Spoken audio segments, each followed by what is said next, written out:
धरती पर श्रीलंका ने फंसा दिया था मैच, धक धक करने लगी थी सभी की सांसें। टीम के खिलाड़ियों ने छोड़ दिया था हौसला, लेकिन तभी सूर्य कुमार यादव की बुद्धिमानी ने भारत को जिताया। मैच हारते हारते कैसे बचा भारत? श्रीलंका ने अपनी एक गलती की वजह से गंवा दिया मैच। भारत ने जीता मैच, लेकिन गुस्से में दिखे गौतम गंभीर। दो खिलाड़ियों की लगा दी क्लास। अगले मुकाबले के लिए किया जाएगा दो बदलाव। संजू सैमसन की खुल सकती है किस्मत। रिंकू सिंह पर मंडराया सबसे बड़ा खतरा। अगले मैच में बचा हुआ गेम खेलेंगे रिंकू या नहीं, सूर्या ने बताया। किसी ने सपने में भी नहीं सोचा था कि भारतीय टीम, जिसने की बहुत बड़ा स्कोर श्रीलंका के सामने रख दिया है, उस स्कोर पर भी भारतीय टीम को चुनौतियों का सामना करना पड़ेगा। एक वक्त में जहां तक ऐसा लग रहा था कि मुकाबला एक तरफा हो जाएगा और श्रीलंका को भारत श्रीलंका में ही बुरी तरीके से हराएगा, वहीं दूसरी तरफ श्रीलंका के दो खिलाड़ी ने पूरी बाजी पलट कर रख दी। भारतीय फैंस की सांस थम गई थी। हर किसी को यही लगने लगा था कि अब मैच तो हाथ से निकल गया। पूरी उम्मीदें टूट चुकी थी। जिस तरीके से श्रीलंका ने इस मुकाबले में पलटवार किया, वाकई में काबिले तारीफ है। श्रीलंका के दोनों ओपनर कूट रहे थे, तबाही पर तबाही मचा रहे थे। ना तो स्पिन गेंदबाजी काम आ रही थी और ना ही तेज गेंदबाजी कोई कमाल दिखा पा रहा था। पूरी तरीके से भारत अपनी उम्मीद तोड़ चुका था, मगर तभी सूर्य कुमार यादव ने अपनी बुद्धिमानी दिखाई और गेंदबाजी में जबरदस्त बदलाव किया। गेंदबाजी शुरुआत में अक्षय पटेल की तरफ से खराब की गई थी, जिसके बाद उनको कुछ वक्त के लिए रोका गया,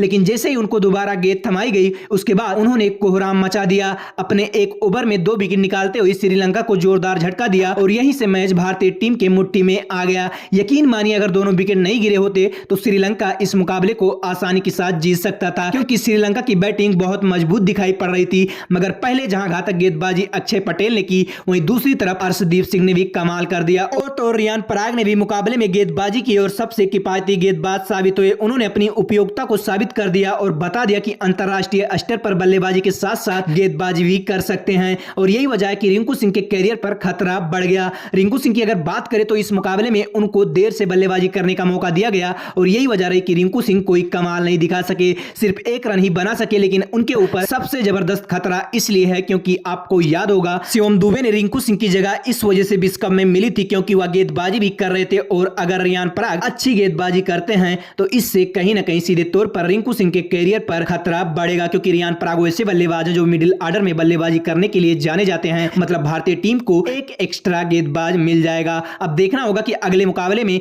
क्या कुछ होता है, लेकिन रिंकू सिंह को लेकर सूर्य कुमार यादव ने इशारा किया है कि अगले मुकाबले में भी रिंकू सिंह खेलते नजर आएंगे।